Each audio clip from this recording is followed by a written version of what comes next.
Good afternoon, everyone. Welcome to the Two Saints podcast show today with myself, Mark C, and my co-host, Mark H. Hi, Mark. How are you? Yeah, everything's going all right, man. It was a fairly positive week in terms of what went on the pitch. For the first team and the ladies, or the women at least. Yeah, it wasn't too bad a week. Yep. All I would say is I hope that everyone out there, all the Saints supporters, are taking care of one another. Absolutely right. Yeah, totally echo those sentiments. And hopefully we'll all be back next season with a bit of luck, fingers crossed. We can only hope anyway. So the Two Saints email address for you, the Two Saints podcast show at outlook.com. That's for any issues to do with the show, any future features you'd like to see, or anything you'd like to speak to us about. And obviously positive or negative feedback, we like to know either, because obviously we can't do the show without you. So, and the ways to access the podcast show are the following. We've got a recorded message I'll just put to you now. Just to remind you all, you can contact us via our email address, the Two Saints podcast show at outlook.com, for questions or items you'd like to hear in future shows. You can listen to the radio show on Fiesta 95 FM in Southampton and via onlineradiobox.com. Also, the Two Saints podcast show is now available via Spotify, Overcast, Acast, Apple Podcasts, Google Podcasts, Deezer, iHeartRadio, Amazon Music, or via our Facebook page, The Two Saints Show, and our YouTube channel, The Two Saints Podcast Show. Right, there we go. So, coming up for you in the first half of the show today, we have the Two Saints review of Saints 1, Leicester City 1, and we also have Saints Club news. So we're going to take a very short break. When we come back, we'll do the Two Saints review of Saints 1, Leicester 1. It's the Two Marks, C&H, on the Two Saints Show, Fiesta 95 FM. Right, welcome back. Carry on with the show today. The Two Saints review of Saints 1, Leicester City 1. 10-man Saints battle to a brave point. Ralph Hasenhüttl, I'm proud of every player, and Alex McCarthy, the determination was unbelievable.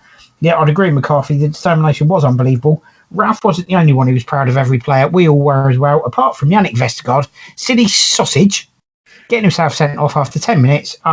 If he'd actually been in control of the ball, Yannick, you wouldn't have had to make that recovering tackle that resulted in you being sent off. Whether it's been overturned or not, whether it's the right decision or the wrong decision, it was your own stupid fault.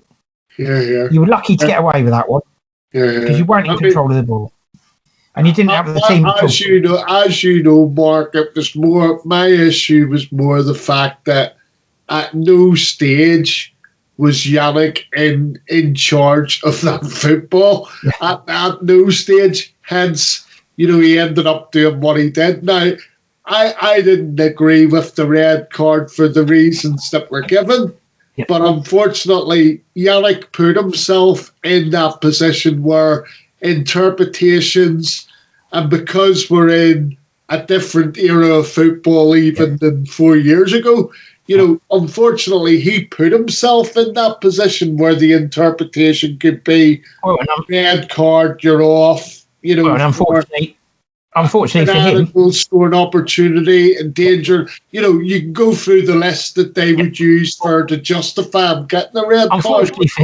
Unfortunately for him, because I've seen people complaining it wasn't looked at by VAR. Unfortunately for him, the decision was so clear cut from the ref on the field. He made it so obvious. VAR didn't even look at it. They didn't even question it. Yeah, no, I gave the referee no option. So even if it was looked at, I think it was a fleeting glance by John Moss. To be honest with you, mate, I think it was definitely one of those. I mean, we're going to come to it later on, but interestingly enough, right?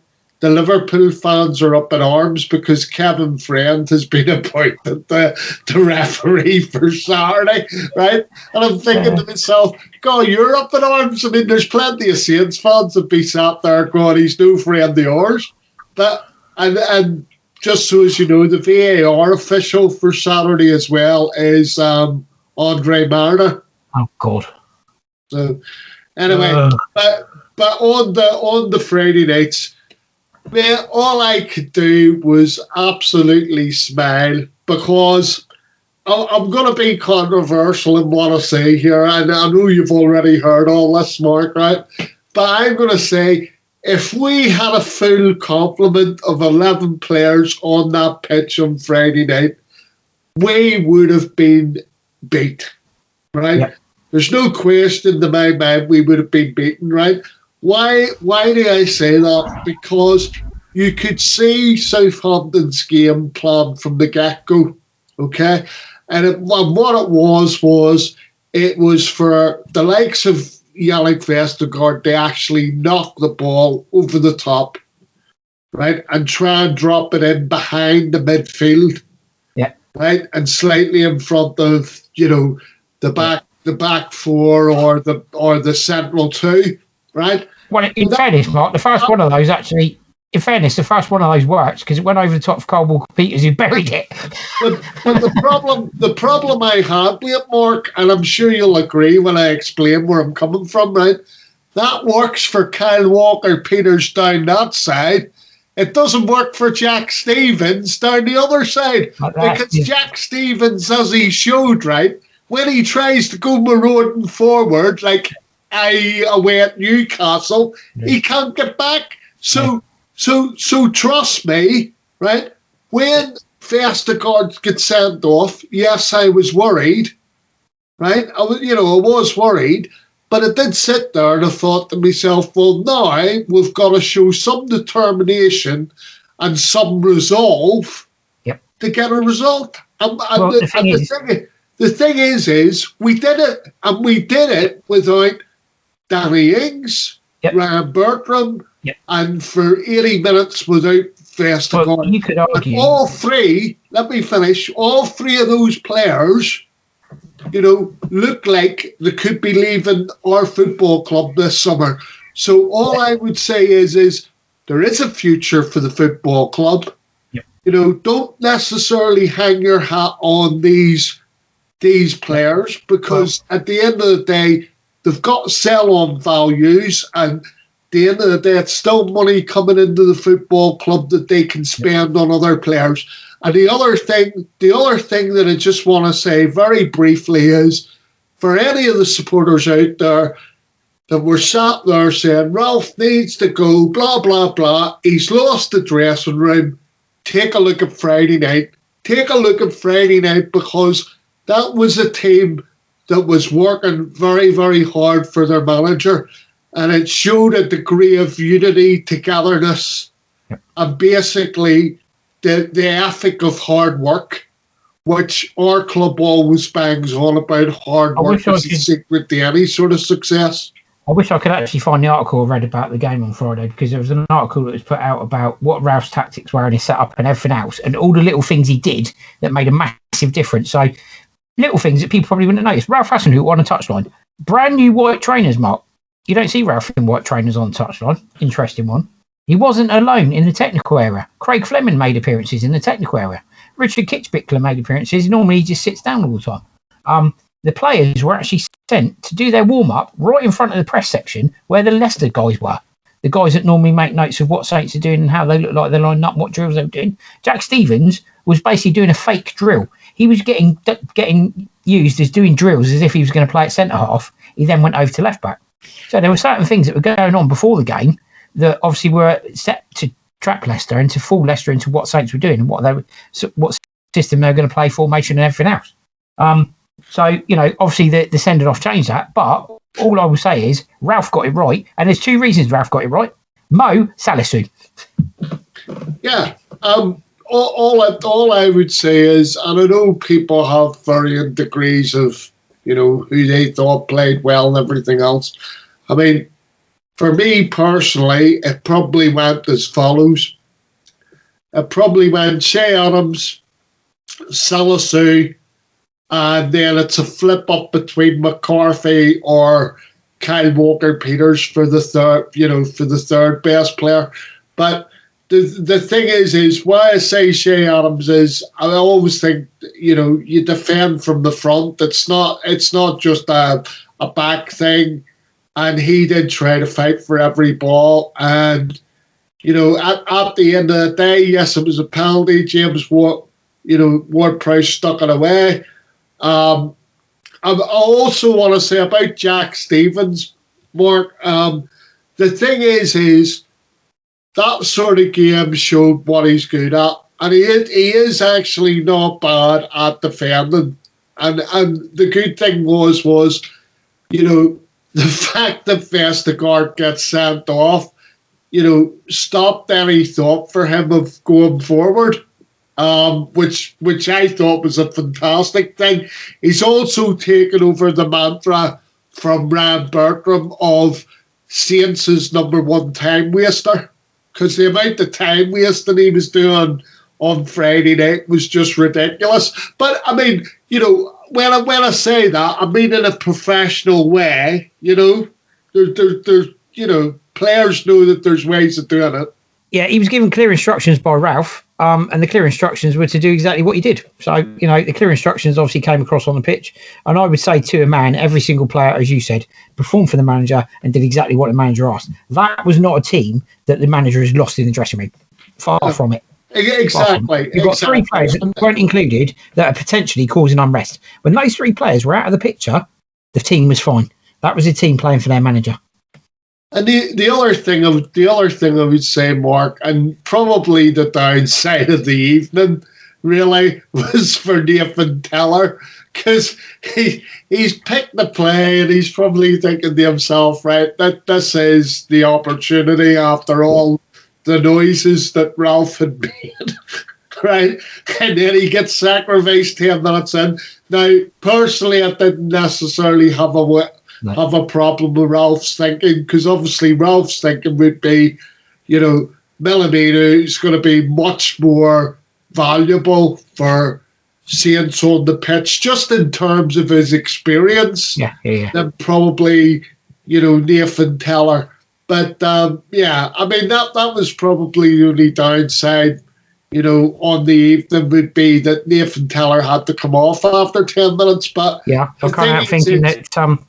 I can't help thinking Yannick Vestergaard won't be on his Christmas card list. The other thing to say, Mark, is, if Saints fans were honest about it, do you honestly think we would have got a result if we had a full complement on the pitch? I don't think so. I think the sending off completely changed the dynamic of the game, and it did give us the resolve to go out and actually get the point. And what Saints fan on the planet wouldn't have settled for a point on Friday night? I can't think of anybody that wouldn't have settled for a point against Leicester at home on Friday night. Because I'll tell you something, and I'm not going to mention that result, but all I'll say to you is I'm sure there was a fair few people that were sat in that stadium in that evening and they were listening on their radios or watching on the TV, however you were accessing it, right? And they were sat there, they're thinking, Friday night, horrible weather, can history repeat itself? Anyway, moving on. So the Premier League 2 report, Saints 0, Everton 5, the under 23s going down again. Under 18s report, West Ham 3, Saints 2. And the women's report, Buckland 2, Saints 5. Right, so the under 18s, I'm not going to comment on too much. No. I mean, they went down 3-2. Went down fighting at least. At home.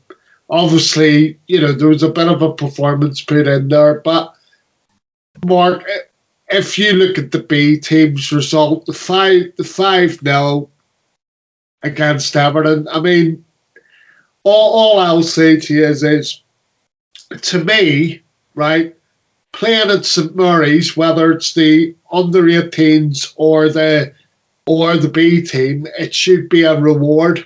It should be a reward, and to my mind, you should, okay, the first team have to play there, but you should only be allowed to play there if you're playing well, like the women's team, for example. Yep.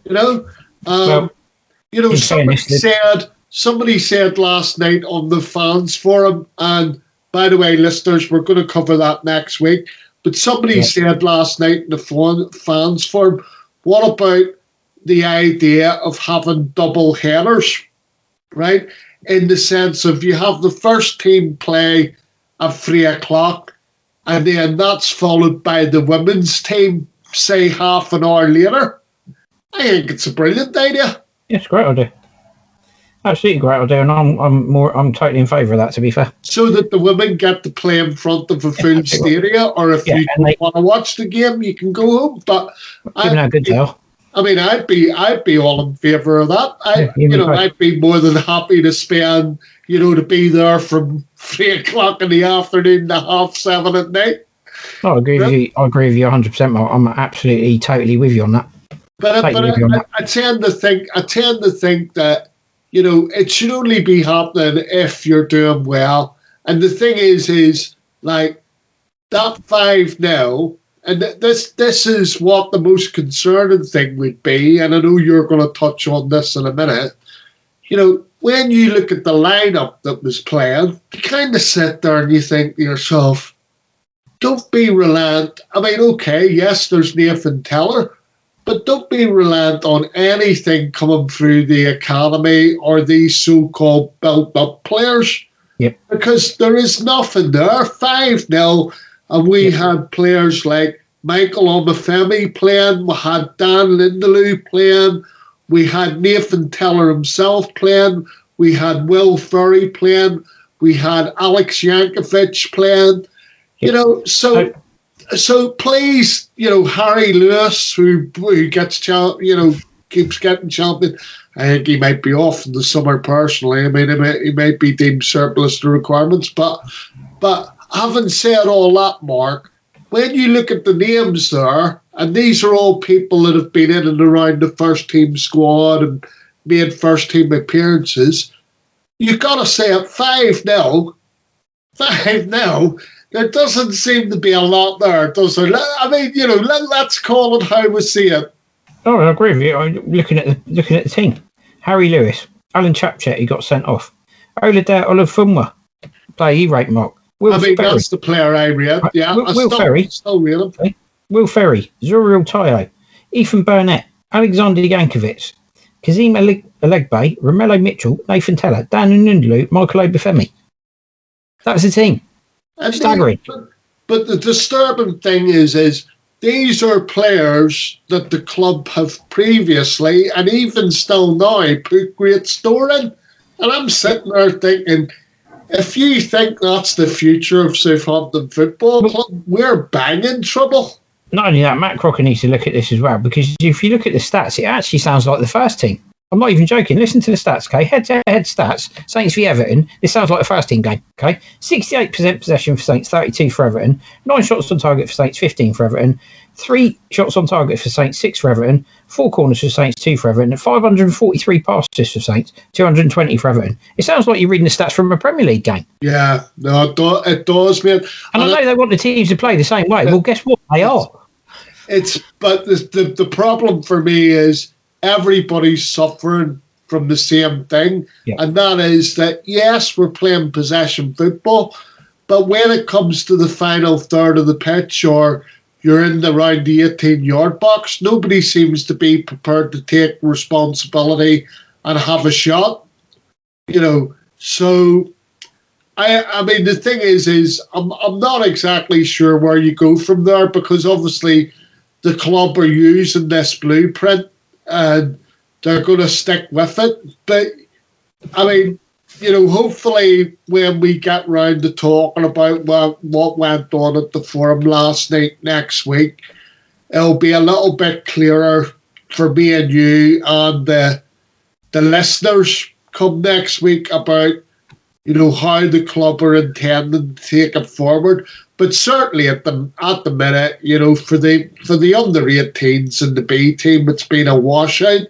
And I think actually that might have been the last game of the season for the or if it's not, it's certainly the second to last games of the season.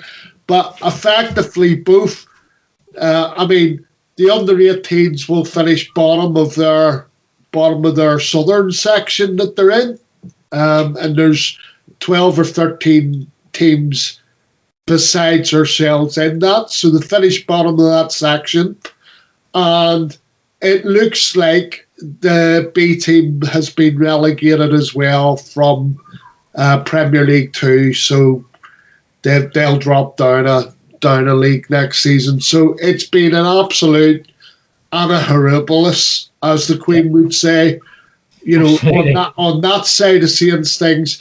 Moving on to the ladies, all I would say about Southampton women is the juggernaut just keeps rolling on, you know, and there was I would say about half changes in the lineup on Sunday. They played Buckland. Buckland are in the same division.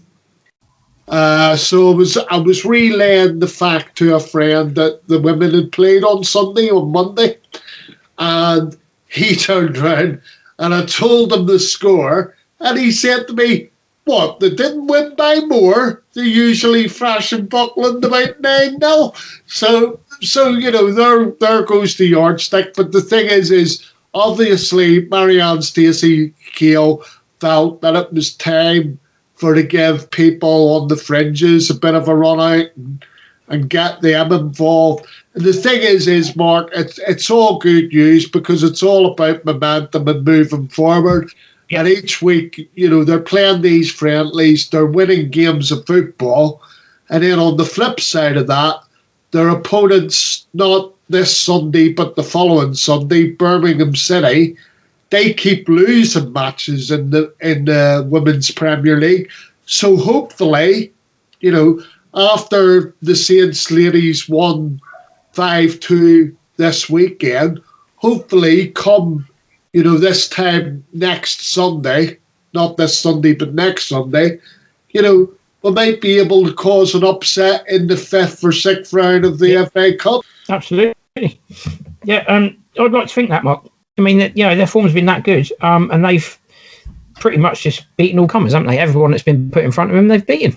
Yeah, well, can't they get a result against Birmingham if they play that way? 100%. And obviously now we're hearing that, the girls may be elevated up the league, but obviously we'll touch on that next week. Yeah, absolutely right. But I think it's richly deserved, if I'm honest, Mark. They're only going to be elevating up one, which will mean that they're going to be one outside the championship. But given what's happened the last 2 seasons, and they've been cruising the league both times, I think it's richly deserved. And the other thing as well is, obviously, if we don't see, the girls being promoted, there is the danger.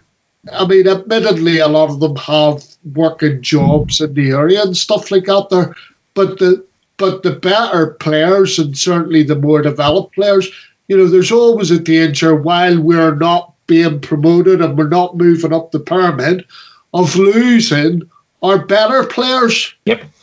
Well, that's the danger, isn't it? That is the danger. That's always the danger, I think, as well, at any level of the club. Yeah, I would agree with that. So anyway, we'll move on to the fact that Saints stores are unavailable next week. They're going through standard, what's called standard upgrade, apparently. So nothing to be alarmed about, but it will be unavailable next week. The only thing I would say about that, Mark, is, and it's kind of ironic, obviously it was this week, people, so apparently tomorrow you'll be able to go in store, and apparently also the online will be back up and running sometime this evening. I'm led to believe Friday evening. So, but the thing that I find ironic is, right, so lockdown restrictions are easing, right? And obviously Saints made the decision to basically have a revamp, right? But I'm sort of sat there thinking to myself, you're doing it just as restrictions are being lifted. And the store might be at one of its busiest points. But then, having said all that, of course, they're probably having the revamp because, come next month, you're going to see all the Hummel gear all of a sudden be brought in, and obviously you won't be seeing any more Under Armour gear. But yeah, I agree with you, Mark. I think it probably does take a few days to upgrade the prices by 50%. So that's probably the reason that it still is unavailable. It takes a while to upgrade the prices that much, doesn't it? I tell you what, that's not even a joke, mate. It's not, is it? No. Not. So, yeah, what used to cost you £25 for a retro shirt, everybody? £55. It's gone up by 30 quid. That's over 50%. I'm sorry. I still upgrades, yeah, no wonder they're close for upgrades. I still have a bugbear with that. Hummel may have designed that the exact specifications as the old one, but it still doesn't justify retro shirts being jumped up from that price. And by the way, Southampton Football Club and every other football club in the Premier League, by the way, all the fans are unavailable for the next week because they're actually going through their own upgrade. They're being upgraded from customers to supporters. Thanks very much. So you'd like that one, Mark. So, Mark hates being referred to as a customer, and so do I. It's horrible. Right, anyway, fixture changes in May for May. The Premier League have today confirmed an additional 2 Southampton fixtures taking place in May have been selected for TV coverage by Sky Sports. The previously postponed meeting with Crystal Palace will now take place at St Mary's on Tuesday, 11th of May at 8 p.m. St Mary's will also play host to Fulham on the penultimate weekend, with that fixture taking place on Saturday, the 15th of May, 3 p.m, as previously stated. For guidance, match rounds 36 to 37 being rescheduled. So, that moves us on to that. The fixture schedule has been confirmed for May. Premier League have today confirmed Southampton's fixtures. Penultimate fixture, is against Leeds United, and that will take place on Tuesday, the 18th of May at 6 p.m. on Sky Sports. So, yeah, I mean, I'm dreading this weekend, Mark, because obviously the Liverpool game's Saturday at 8:15. I mean, that's a bit ridiculous, but yeah, look, it is what it is till the end of the season. We'll get everything out of the way, but hopefully everybody's taken note of the changes. Yep, no, it's got to be done. I'm glad about that as well. So Saints Foundation pupils are taking a stand against racism, which is good news, Mark, I think. Yeah, they joined in with everyone else, and obviously Ralph Weston, who also on top of that is welcoming a social media boycott, as me and Mark have both agreed on that as well. It should have been done, and we're glad it was.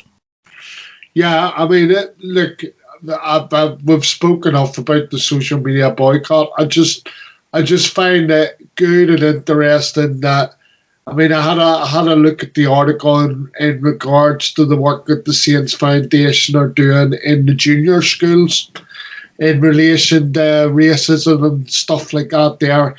And obviously I'm a great advocate in that you catch young people in their formative years, you know, and obviously it stays with them. So that's good work on the foundation's part. I mean, I've seen some of the stuff, some of the drawings and some of the poems that were written and stuff like that there.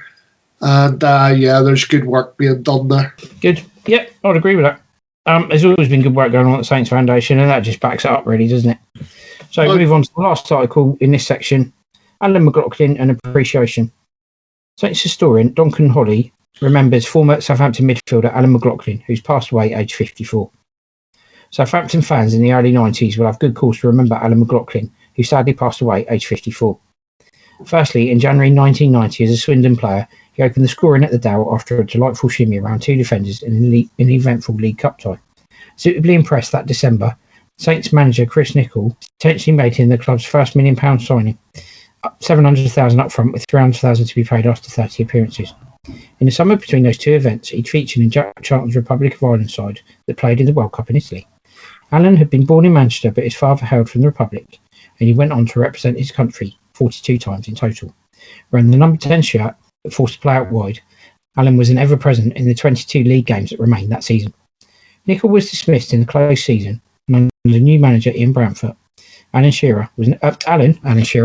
McLaughlin was never to start another game for the club. I don't know where that one came from. I do apologise, everyone. Portsmouth stepped in with an offer of £400,000, and as it turned out, they had an absolute bargain, as Alan went on to pull on the Pompey shirt on more than 350 occasions. However, a persistent back injury obliged him to finally quit playing in 2003, and he moved into coaching. At first with Forest Green Rovers, and then back at Fratton Park. His untimely passing has resulted in many tributes from fans and players alike, including a heartfelt message from one-time Dow colleague Francis Bernardi, who, while expressing his sadness on social media, finished with these poignant 6 words: "A wonderful player and a lovely man." Alan Francis McLaughlin, 20th of April 1967 to the 4th of May 2021.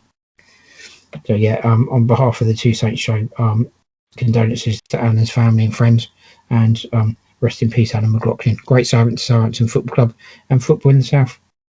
Yeah, I mean, all I would say, Mark, is like condolences to the families and the family and his friends and stuff like that there. And the thing is, it's incredibly sad because Alan's been fighting for some time, and I seen an article about 3 weeks ago where he basically said that I think it was sort of melanoma sort of cancer thing, because he said that it had spread, and obviously you kind of knew that it wouldn't be too long, but obviously when it happens, it's very, very sad.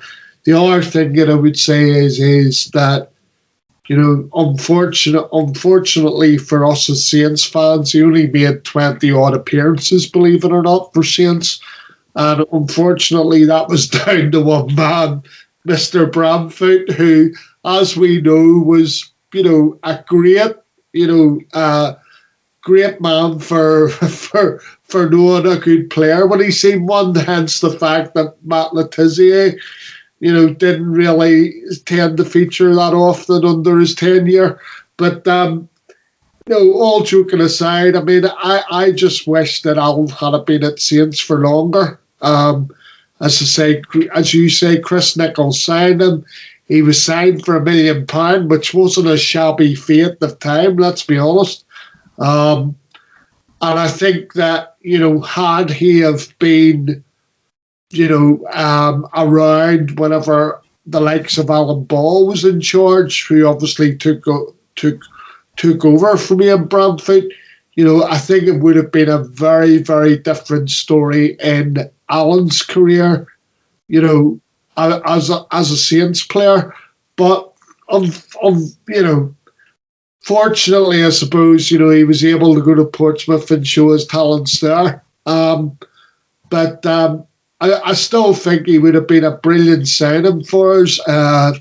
He was hard-working midfielder, and a great abundance of talent. I mean, one thing that I'll always remember about him, Mark, is that so the Republic of Ireland were due to play a World Cup qualifier in Belfast, and basically Northern Ireland needed to win the game to qualify, and the Republic needed a draw. Basically, the final score was 1-1. So Northern Ireland were leading at the time, and Alan McLaughlin scored, a very, very good goal, funnily enough, for the Republic. And you know how I am, as a proud Northern stroke Irishman, but and obviously I had hoped that we would qualify. But when Alan McLaughlin scored at the time, I thought to myself, well, if there was anybody who was going to score, the goal for the Republic, I would rather it be Alan McLaughlin than any other player on the pitch, And it's just very, very, very sad time, mate. And I know amongst Saints fans of my generation and your generation, he'll be very fondly remembered, although he only made those 20 odd appearances. Well, myself and my dad, Mark, we had conversations whenever we were at Dale about players that should be on the team sheet every time. First name on the team sheet, and Alan McLaughlin was right up there, 100%. Yeah, fantastic memories of and he did like a shot. Yeah, exactly. We could do with him in the team in the minute, and he did make a shot. You're right. He did. You know what, Mark? We could talk about Alan McLaughlin until the cows come home, couldn't we? So. As I said, our condolences, Alan, and to all your family and friends. And what a lovely man and a great player. Rest in peace, Alan McLaughlin. Yeah, doorstep, yeah, 100%. Right. On that very sad note, that does bring us to the end of that section of the show. So we're going to take a break now.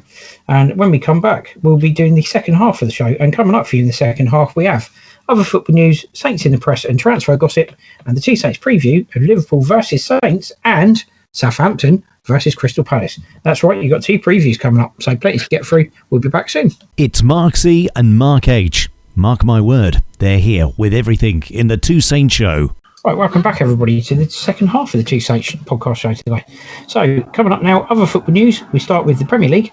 Note away fans at final top flight games. How well does your club engage with fans and away fans at final top flight games, Mark? I'm not overly surprised at that, but let's have them back next season. Yeah, no, I'll go along with that, man. I mean, I think the thing is that, you know, where it was first touted, it did seem that it was a little bit too much too soon. I mean, the thing is I think as well that you're unlikely to see, say, season ticket holders, seeing season ticket holders I'm talking about, say, from the Midlands or up north, you know, being able to travel to the last home game, you know, so effectively, you know, I do still think that you'll see extended capacities, you know, for the last home game,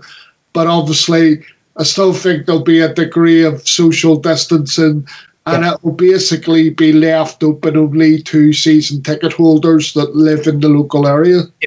Yeah, it's got to be done some way, innit? I mean, it's some of the situations are crazy. I mean, I want to see it done safely, but, you know, just get on with it, you know? Yeah, I get all that, mate, but at the end of the day, I also understand that it has to be done responsibly. And I do think that obviously things, the other thing to say is things have to be put in place, like the flow testing and stuff like that, which I think the clubs will use. And obviously, come the start of next season, all that sort of thing will be in place. I do think that you will see away fans next season, although I don't think it'll happen straight away. And basically, my thoughts on it are this. If you look at the stats and the survey that was done, in the top 20, you have 3 Premier League clubs. I think you've got Norwich, obviously, who have just come up. They're 10th. You've got Leicester City, who I always think are the benchmark in terms of the ownership, because they do what's basically written on the tin and what I think the majority of all supporters want for their football clubs. They're in 11th in terms of communication. And then you've got Everton, who are in 13th place in terms of communication. And they're the only 3 Premier League clubs out of the top 20 that are in the top 20 positions. Interestingly, and I know we're going to go on and speak about this, none of the big 6 are obviously remotely even. I think the nearest is about position 46th, which I think is Manchester City. We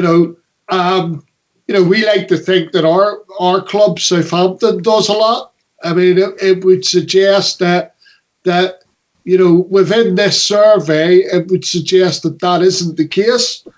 And also that the interesting thing to lead on from that is obviously languishing down in 78th place of the 92. So they're only 14 places off the bottom is Chelsea. And hence Chelsea have decided that they are now going to have supporter representatives in on board meetings. And I mean, I'm not sure about having loads, right? But I always think that any board within a football club, although on previous pods, I have never advocated community ownership of football clubs, right? Because ultimately they're always out with, the buckets and trying to raise money and stuff like that there. So that kind of tells you that it's not always successfully run. Yep. Okay. Absolutely. Like we've seen at Bournemouth. Yep. Right? But the one thing I would say, and the one thing that I do advocate, is that there does need to be a supporter, right?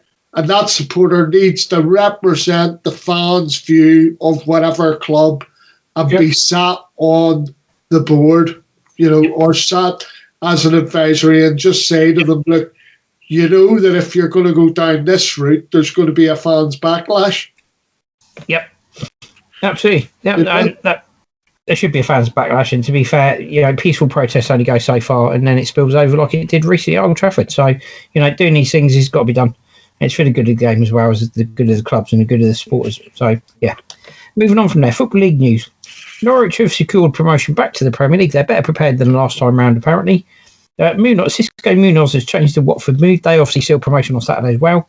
Hull won the League One title. Peterborough also sealed promotion with a last goal.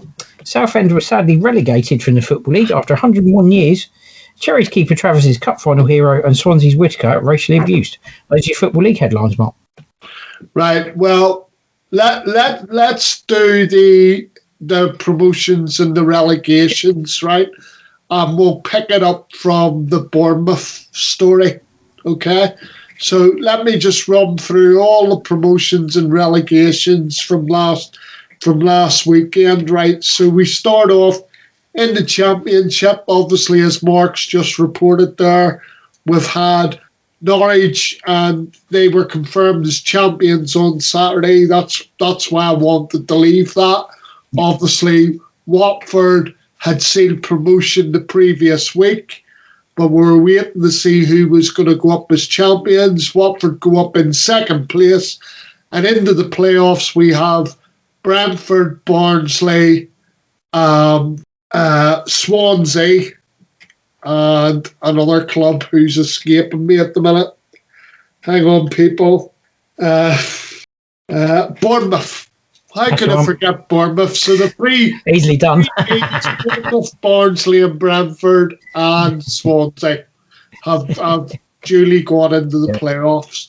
And then down at the bottom, I would suggest that Wycombe are more or less condemned because they need a massive goal swing, which I don't see happening. And then it's 2 from 3. It's basically Rotherham, Sheffield Wednesday, or Derby. And then basically you go into the League One situation. And League One basically at the minute, I don't really want to say too much about the playoff places because they're kind of still to be sorted out to a degree. Obviously, we've had Hull go up as champions last weekend, and also to follow on from that, as Mark reported again, Peterborough have gone up in second place. The playoff positions in League One are still kind of to be decided. And the relegation places, unfortunately, last weekend, it was confirmed that along with Swindon, Bristol Rovers, that Northampton and Rochdale had all gone down. And then, obviously, then we move into League Two. So, definitely promoted, but not crowned champions. We have Cheltenham Town. And unfortunately, at the minute, I can't confirm anything else promotion-wise or playoffs-wise in that division. But obviously, at the other end of the table, Grimsby went down a few weeks ago. And unfortunately, on Saturday, we seen that Southend United have been relegated. I think for them, it's particularly, the two things that I would highlight about obviously the lower leagues is, it's great to see the likes of Hull come up because obviously I look at Hull and I think it's a bit of an outpost. It's a bit like Grimsby. So the lost Grimsby on that side of the country, if you see what I mean. But the good news is Hull's gone back up into the Championship, and I'm sure the supporters are pleased about that. And the other thing I would kind of highlight before I go on to talk about Southend United would be basically, Cheltenham what a hell of an achievement. Okay, they haven't sealed, going up as champions, but for them to go up, and gain automatic promotion for the first time in their history, because they've only ever got promoted through the playoffs. Michael Duff there has done a fantastic job, similar to the job basically that Grant McCann's done at Hull. And then, looking down to obviously the teams that got relegated, it's very sad for a team like Grimsby, because again, it is a bit of a football outpost. It's the sort of places that I enjoy going to watch my football. I've got to be honest. I like going to the outposts and I enjoy the fish and chips. But having said all that, Mark, as well, you've got to report that it's sad times for the Shrimpers. If you're a fan of Southend United, it's very, very sad times. I felt that the writing was on the wall when they decided to appoint, a non-league manager. For me, he knows his ways around the non-league. He helped to get Weymouth promoted into the conference. I can't think what his name is, Mark something or other. But really, when he was appointed there, I did think that's the wrong move. And unfortunately, if the club had have brought Phil Brown in sooner, they may not have been facing the situation that they now face. There's a degree of uncertainty about the club anyway in terms of the way it's being run and the ownership, because they have said that the club would be moving to a new stadium, all-purpose. Obviously, that now would be severely in doubt with there being no, football league matches. So be interested to see if the press ahead with plans for that.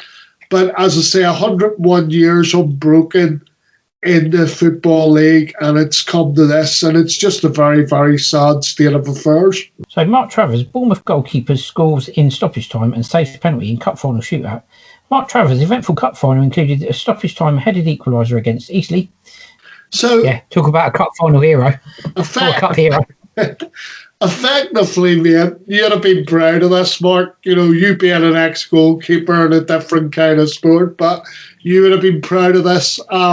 Basically, he scored all I can describe as a headed goal, from a set piece. Corner. Yeah, exactly. And quarter of a goal. The last throw, typical sort of keeper goes up, bit of a melee, but there was nobody actually marking him, and it was a really, really good header for a goalkeeper, I've got to say. It was worthy actually winning the game. So anyway, 3-3 goes into the old penalty shootout, and he saves too, and that is the epitome of what you would call a man of the match performance, like you said. Well done him and well done the Bournemouth flag. But I just thought it was a good news story as well. But obviously, commiserations to Eastleigh. Yeah, definitely. So moving on to Swansea, Morgan Whittaker, the Swansea forward, was racially abused on social media on the weekend of a sports boycott. I don't actually know how he was racially abused because there was supposed to be a boycott on. But it's even worse that it happened that weekend, Mark, as well. Yeah, right. So, no, it wasn't Mark. What basically happened was, so Morgan Whittaker, unfortunately, got abused hours after the social media blackout. Right. It basically came to light that he was abused hours after the social media blackout. So, as I say, it's an ongoing issue. You know my feelings on it, and I've decided mine's very straightforward. Absolute scumbags. Yeah, I mean, all I would say, Mark, is until the social media companies are prepared to do something, and I think I've got to the stage now where there has to be punishment, even if they're not of adult age, whether that's going to detention centres or whatever it would be. And if it is an adult, I would expect there new laws to be brought in, and for those people to face jail sentences. I'm sorry. The thing is the social media people are not prepared, by the sounds of it, to do anything. They want to protect people's anonymity. If you're doing these kind of things, right, and it's not just about, the racism thing, although that's a big part of it. The thing is people have different lifestyles. For goodness sake, just leave people alone to lead their own lives. Yeah. You know what I mean? Who made you judge and jury? Absolutely. And keep your own prejudice, please, to yourself. Because I don't want to hear it. And as you know, Mark, I have taken myself now permanently off social media, and I won't be coming back anytime soon until things change. The other thing that I'm gonna say to you as well is that I've got to the point now where, as well as social media companies putting themselves in the line, the only deterrent, as I see it, is jail or detention centres for younger people, because unless you bring that in, people aren't going to stop. Unless you bring in consequences for people's actions, it's not going to stop. I agree with that 100%. So we're going to move on to women's football. And England have drawn Northern Ireland in World Cup qualifiers. I know Mark's very disappointed by this because he was hoping it was going to be in the Euros instead. I wish I hadn't even brought it up, but I knew that because it was the World Cup draw, we were going to have to talk about it. But the thing, it's sod's law. There I was. And I know now that we probably won't get England in the European finals draw you watched. So all my hopes and dreams have gone to pot. And instead of which, we're facing England in the World Cup qualifiers, and we're probably going to get panned both times. So, but, there is a little bit of hope, because I've got to say the last 3 England women performances haven't been that great. I think it's been 2 draws and a loss, hasn't it? From what I can remember. I know they drew recently with France, which I thought I was surprised at, and I do keep an eye on women's football. I was surprised that the French managed. It might even have been a 2-0 loss, Mark, if I remember. The memory's a bit foggy, so forgive me, but it hasn't been. Let's say just the friendlies for the coming, next tournament haven't been that great for England. So, but obviously it was a draw that I didn't want, because I know Northern Ireland are going to get creamed by England. And at least the thing is, from a purely selfish point of view, from my point of view, I'm quite happy to see Northern Ireland lose to England, at St Mary's or Brighton, right, in the European Championships. But it's a different story because I'll be there and I'll be able to witness it. But it's a different story whenever it comes to actually playing them in the World Cup qualifiers. But anyway, so apart from that, good luck to both teams, and give it your all, girls, So moving on now, we're just going to take a very short break. When we come back, we're going to do Saints in the Press and transfer gossip. Fiesta 95 FM, the Two Saints Show. Right, welcome back, everybody. So, Saints in the Press, and obviously, starting with Ralph Hasenhüttl discusses Danny Ings' future, and Southampton fans on Romeu injury update. So, Ralph Hasenhüttl discusses Danny Ings' Saints' future. Ralph Hasenhüttl believes that Danny Ings will sign a new contract and stay at Southampton. I think Ralph's been very optimistic about that, Mark. I hope he's right. I'd love to think he's right, but I think he's been very optimistic. Look, the way I've read everything is, and this is just taken in the stuff that I've read this week, and it's all related to Danny Ings, right? Yeah. The first thing to say is Jurgen Klopp has indicated that apparently David Moyes is very interested in taking in West Ham. Now, obviously, that's only ever going to happen if West Ham get a Champions League spot. That's the only way they would ever. And even then, I think it's an outside chance of signing him, because I'm not necessarily convinced that he would want to go there. Obviously, the chance of playing in the Champions League may swing it for him. Just talking about him in general, I read a report this week as well that he won't be back before the end of the season. So the team's basically got to treat the next 5 games like they did Friday night for me. And then we just come on to what Ralph has said. I mean, without giving too much away, Mark, and you probably want to come in on this, right? But we're obviously going to cover the fans forum next week. But obviously, Danny Ings and the transfer or sign a new contract was raised. And it obviously now it would appear that not only is Ralph confident, but we've got our CEO, Martin Simmons, who seems fairly confident as well. I mean, I don't see, even by the way they spoke, I don't see anything that suggests to me that they should have any confidence whatsoever. But they both seem to be adamant that Danny Ings is going to sign the new contract and ultimately spend the rest of his career playing for Saints, how Martin Simmons put it last night. It is. Yeah, I mean, I was reading today, actually, that there's a good chance that Danny Ings and Oriol Romeu as well, Mark. Surprisingly, Oriol's made a return to the training pitch, which has got Saints fans buzzing. There's a good chance Romeu and Ings could feature against Crystal Palace, Ralph said.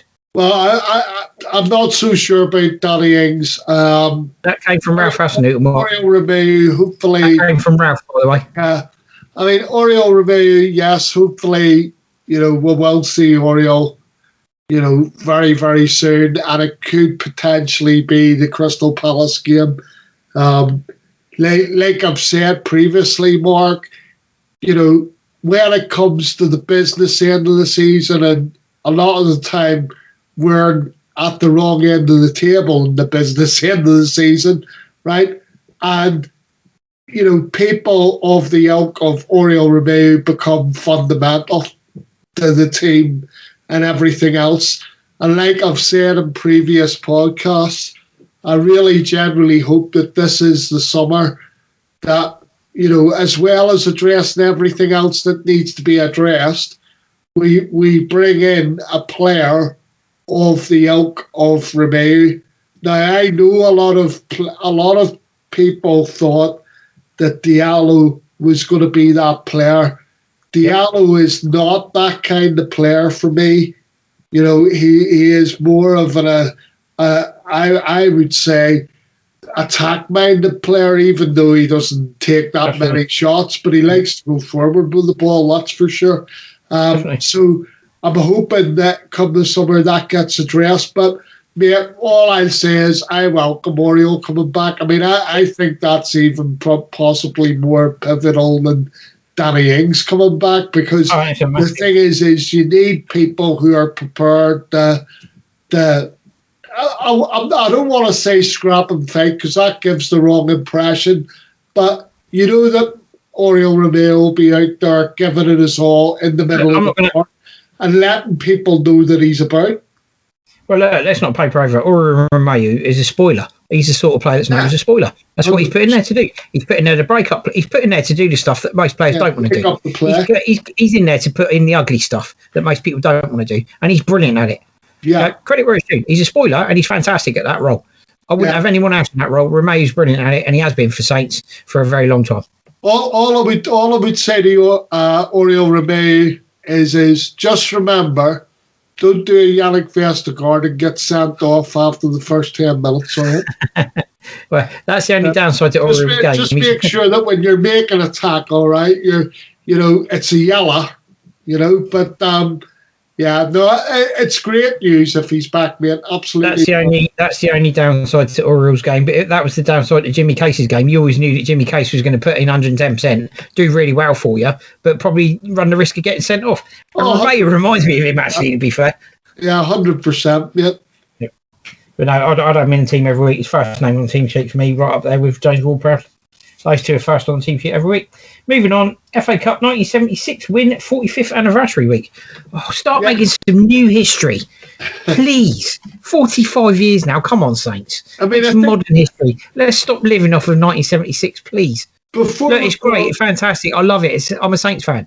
We won the cup. It was 1976. Make some new memories. Before we go into, the two articles, Mark, just on that point, I mean, I've been long an advocate of, we do need to create some new history, because in that way you'll attract new supporters, i.e. from the city, and new supporters from around the globe, And the thing is like, the likes of me and you, dare I use the words dinosaurs, but obviously a lot of us being Saints followers is to do with you're from the city, I'm not. Yeah. And yes, I've got relatives in the city, but I would be doing the 76 team a disservice by saying that I wasn't influenced by the FA Cup win in 76, because I was. Francis Bernardi recalled the euphoria of seeing Saints lift the FA Cup 45 years on from their famous win. Yesterday, the anniversary, obviously. It's definitely one of Saints' greatest days. Obviously, they stunned Tommy Docherty's top flight side to win 1-0. I mean, I remember the euphoria of the day after. I was up in Bitton Precinct with my dad. Team bus came past. I was on my dad's shoulders, put me on the edge of the horse trough, which I promptly fell in. But it was a scorching hot day. They were parading the cup on an open top bus, and it was just absolute euphoria everywhere. Everyone was happy, smiling. The camaraderie was great. Everyone was having a great crack. The banter was fantastic. Beer was flowing. Everyone was in good spirit. It was just a fantastic, one of the greatest days I ever remember in Southampton. In a very long time. I'm sure it would be a great day if they did it again, because I would expect the city council to pull out all the stops and try and make it very, very similar to the last time that they won the cup. Let's hope that if they were to win another major trophy, they would do something similar.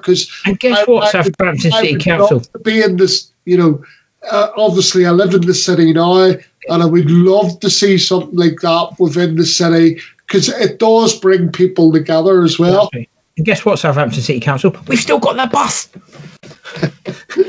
The bus is still out there. So anyway, there is a new film on Saints' FA Cup win over Manchester United. This is a film that's been put together by Michael Kern. I believe he's done some of the filming locally. I think he did some of it at Shonen Football Club, involving Laurie McManamy and the Boys of 76. So Laurie and the Boys of 76. Life of a Saint as well, also available, Mark. Anybody who doesn't know how to access Life of a Saint or Laurie and the Boys of 76, Michael Kern, if you check him out on Instagram, Facebook, Twitter, you should be able to find that. And obviously, Laurie and the Boys, all over the place, Mark, everywhere you look. So anybody that's on social media, check it out. You should be able to find it quite easily. Failing that, Google it. I mean, my advice to people would be, if you're unsure, Google it. Just put in Life of a Saint. So actually, Life of a Saint is the name of the website, because that was the first book that Michael wrote, which I have a copy of. And obviously now he's doing the stuff for Laurie and the Boys. I mean, the idea of the project was to raise, I think it was £1,976 for each of the surviving members. And obviously, like in the first book that he released, which was Life of a Saint, Michael was looking to raise money for the Saints Foundation, along with different food banks in the city and stuff like that. So Laurie and the Boys of 76, it is, Mark. Also, we've got to mention it while we're on here before we forget. The Saints Disabled Supporters Association at Marriott are currently holding a draw for some exclusive prizes and tickets, etc., for Laurie and the Boys of 76. So go and check it out on the Saints Disabled Supporters Association website. Some really good opportunity to get to this premiere and get some other stuff as well. So get your tickets in. Really good. Yeah. You know, I haven't got round to reading Laurie and the Boys the book yet, and I will do. But trust me, even if you're not ordering that, the Life of the Saint book is fantastic. Certainly is. Well, I would encourage you to get involved and get ordering. Absolutely. Yeah, absolutely right. And that brings us to the end of that part of the show. So we're going to now do Saints transfer gossip ins. Southampton transfer news. Saints monitoring highly rated teenager. Southampton are Jens Petter Haug. Danjuma responds to Saints' interest. Norwich City to rival Southampton, Southampton and West Ham for the signing of Brandon Williams. Possible outs. West Ham and Newcastle interested in signing Southampton's Mario Lemina. And Southampton star out on loan has suitors in Belgium and the Netherlands. That relates to Wesley Hoop. So the ins mark. Southampton Saints monitoring highly rated teenager. So Southampton are eyeing a potential move for West Brom goalkeeper Josh Griffiths this summer, according to Football Insider. 19-year-old currently on loan at League Two side Cheltenham, who's just gained promotion to the third tier of English football. It's understood Saints scouts were in attendance for his latest outing. They seem to have been suitably impressed. The South Coast club are now linked with making a move for him. Yeah, I mean, all I would say in regards to that, Mark, is obviously he's a young keeper. He's come to the attention of ourselves. Yep. And I would suspect one or two other clubs. Yep. Basically because he's getting the exposure. He's had the relevant success, as we've just mentioned. Cheltenham Town got promoted on the back of the fact that I think he kept something like 13 clean sheets this season. And, would he be a good acquisition? He's only a good acquisition for me if he's challenging for the first team spot. So unless he's involved in and around the first team squad, then why would we buy him and then put him in the under 23s? But obviously, if he leaves, or if he was to join us, I think you've got a situation then whereby you sort of sit there and you think, well, this should mean that we're either going to offload Alex McCarthy, Fraser Foster or Angus Gunn.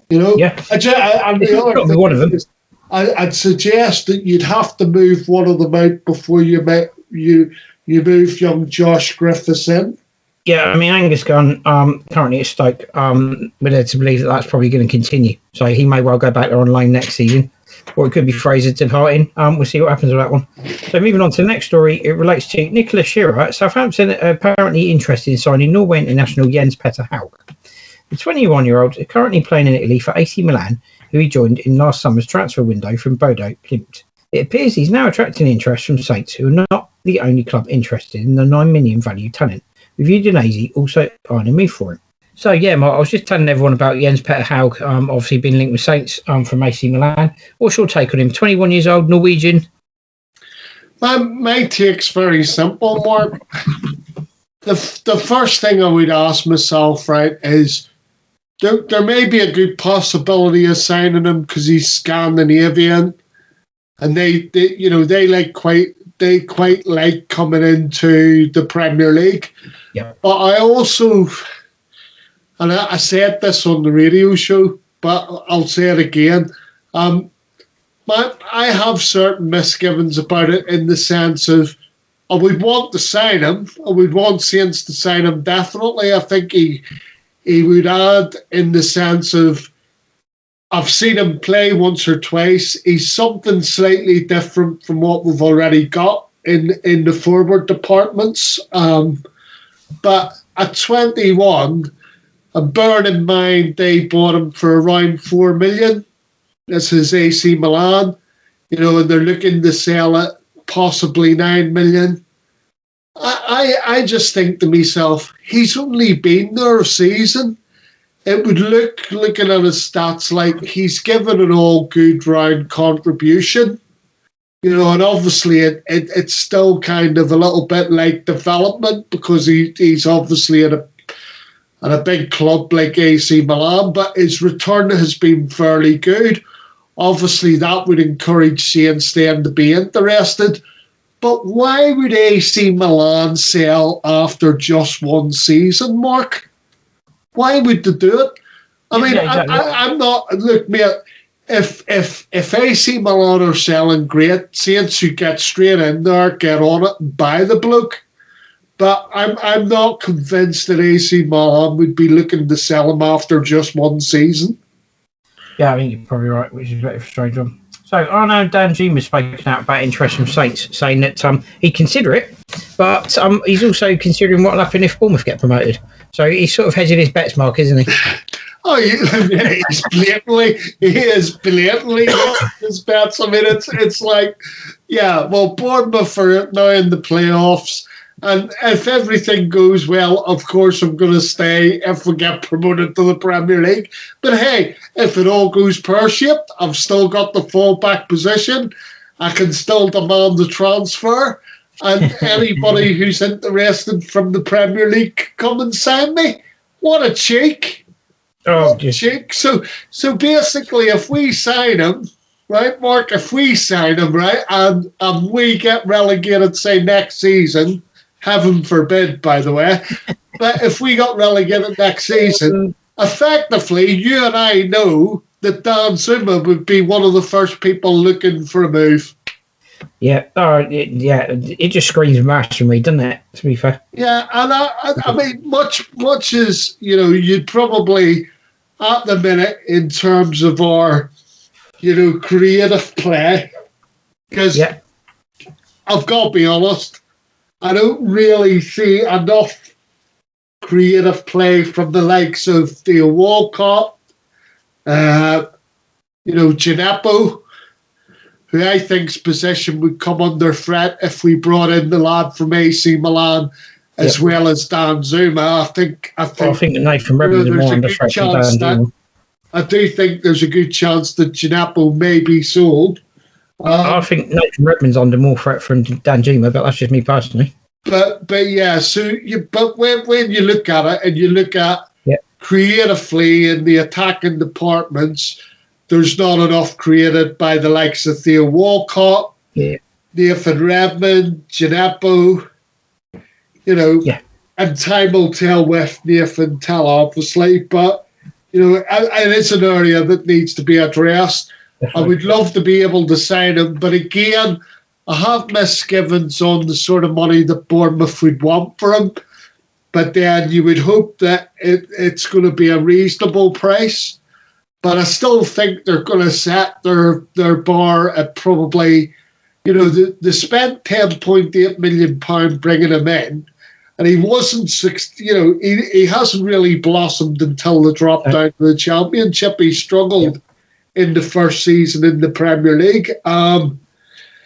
So they'll probably be looking at anywhere between 15 and 18 million pound as a reasonable price for him. They get a bit of additional money. Would Saints be willing to pay that kind of money? As I've said before, I do think it's something that's needed in the department for Saints. Yeah. Absolutely.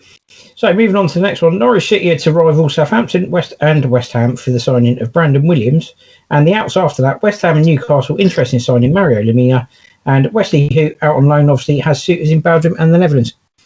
Right. So Norwich City to rival Southampton, West Ham for the signing of Brandon Williams.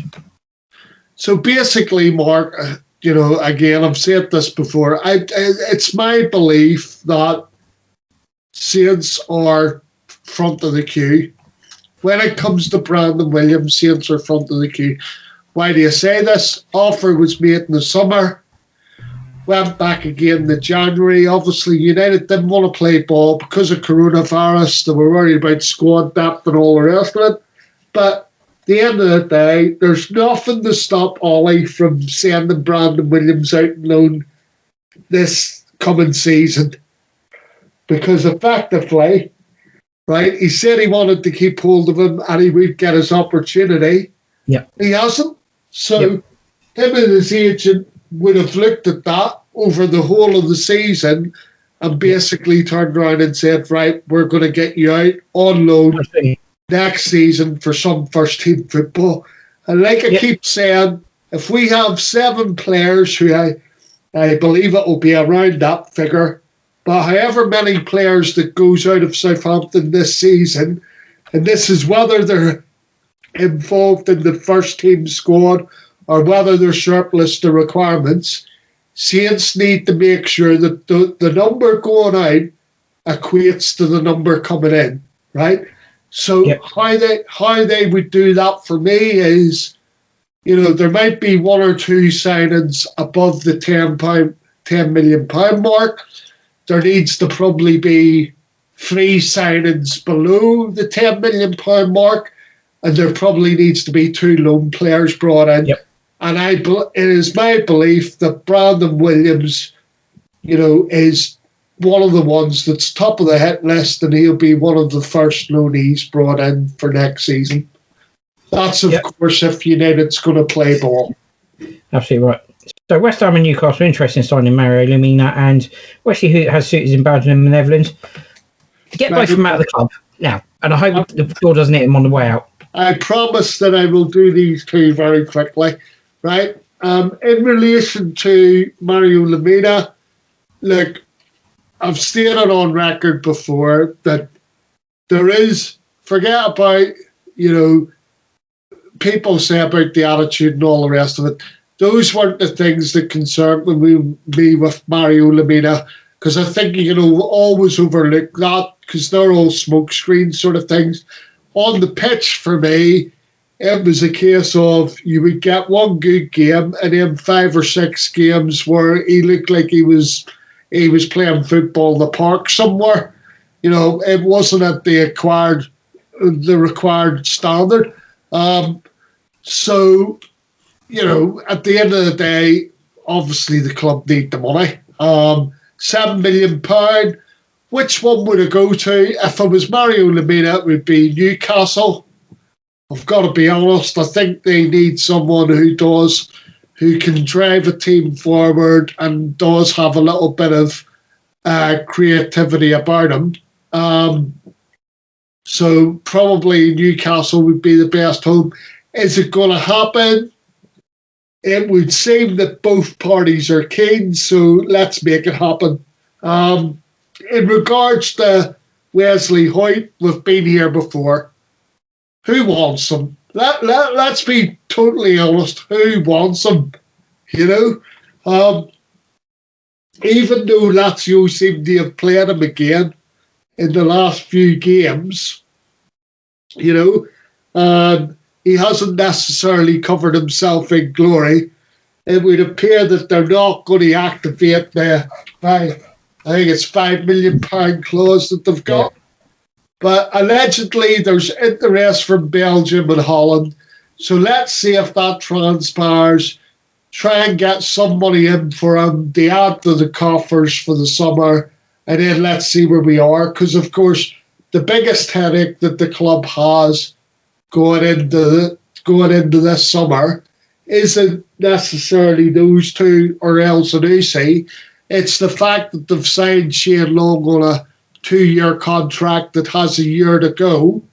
And, I can see the club potentially having to come to some sort of agreement with Shane in terms of paying up the rest of the contract so he can go on a free transfer, because nobody's going to come in and buy him, let's be honest. No, that's very true. I agree with that. I don't think anyone is. So that brings us to the end of that section, Mark. So very nicely summed up. Well done.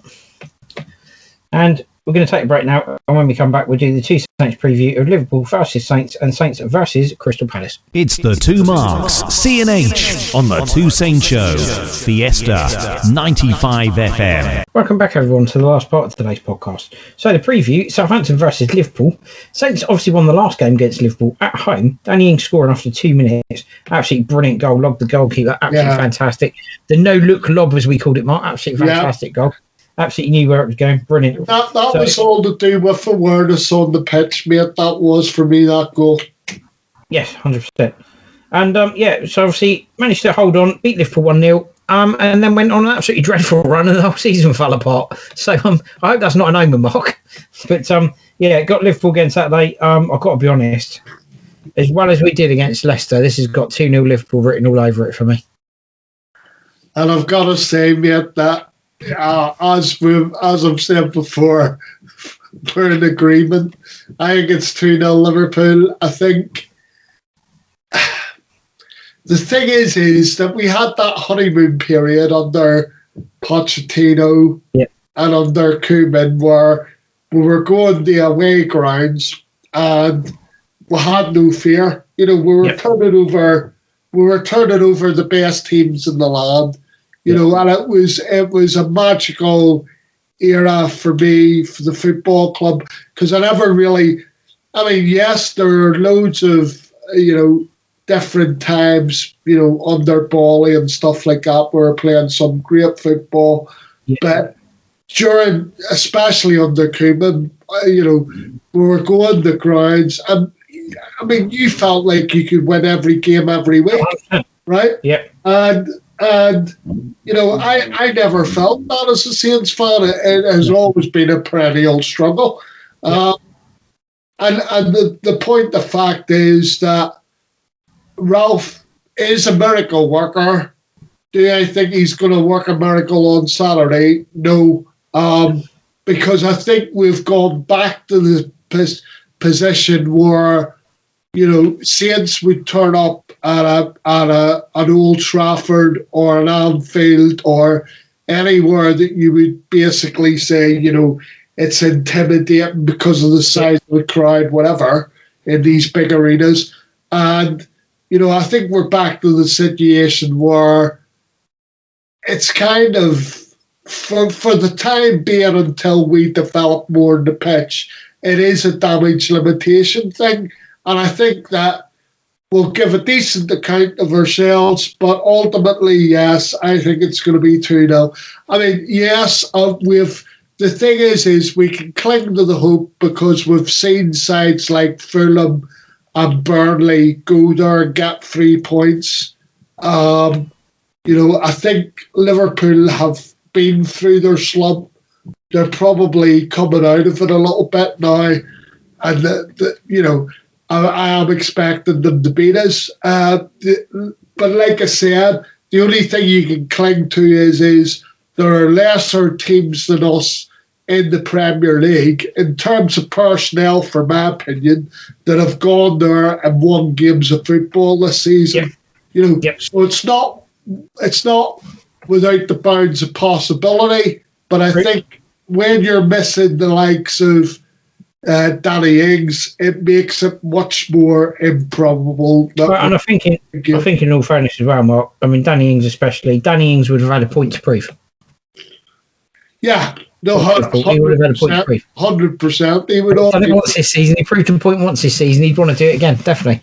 Yeah, but like I said, I mean, I think we will give a decent account of ourselves. You know, I'm not expecting an avalanche of goals for Liverpool, but I am expecting us to lose, unfortunately. Right, we move on now to Crystal Palace 1, Southampton 0. Wilfried Zaha after 13 minutes. Crystal Palace 1, Southampton 0 was the full-time score. Crystal Palace made a winning start to the season. Saints, unfortunately, fell to a Wilfried Zaha volley, and it was enough to sink them. Yeah, I mean, this is what 1-0 for me, Mark. You know, well, yeah, so you're going one each. We agree on 2-0 Liverpool. For me, I'm going to go for a reverse on the scoreline that was at Crystal Palace. I'm going 1-0 Saints. The thing is if you want to encapsulate a season, right, and the fact that you know there was hardly any pre-season, all the rest of it, but you know, let's take you back to the start of the season and the 1-0 loss at Crystal Palace and the subsequent loss to Tottenham 4-1 and the loss to Brentford, right? And none of us would have foretold in those first 3 games, because I thought to myself, relegation battle ensues, right? And then all of a sudden, Saints are transformed by obviously the work that's done on the training pitch and everything else, and early November, we're top of the table, and you're sort of sat there thinking, what a transmission or transformation there's been. And you sort of sit there and you think to yourself, that's all well and good. But I think we knew that as soon as there was any sort of injuries and, they mounted up and everything else for a club like Southampton, because there isn't the strength and depth, we were soon going to be maybe looking over our shoulders like we have been. So that sort of, the Crystal Palace result encapsulated the season for me in the sense that it's been a down and then it's been an up. It's been a down in the sense of initially I thought we're going to have a relegation struggle all season, and then we're top of the table, and then because of injuries and trying to get people back and everything like that there, obviously. And the thing is, on the flip side of that, it just goes to show how well we actually did to get to the semi-finals of the FA Cup as well as. But I'm going 1-0 because I already think Crystal Palace, they're on their beach. What have they got to play for? They're safe. And I think their performances in recent games have been indifferent. So I do think that if Saints go out there, they've still got something to apply, to play for, and they apply themselves to the job in hand. I do think that it will be a 1-0 reverse and Saints will win 1-0. That sums everything up brilliantly today. So that's the end of today's podcast. So goodbye for myself. And it's goodbye for me. And as I say, take care of each other until next week. Look after one another and be careful out there. Absolutely right. And if you've missed anything, the ways to access the podcast version of the Two Saints Show are these. Just to remind you all, you can contact us via our email address, the Two Saints Podcast Show at outlook.com, for questions or items you'd like to hear in future shows. You can listen to the radio show on Fiesta 95 FM in Southampton and via onlineradiobox.com. Also, the Two Saints Podcast Show is now available via Spotify, Overcast, Acast, Apple Podcasts, Google Podcasts, Deezer, iHeartRadio, Amazon Music, or via our Facebook page, The Two Saints Show, and our YouTube channel, The Two Saints Podcast Show. And the final thing for me to say is thank you for joining us. Please join us again next week when The Two Saints go marching in again.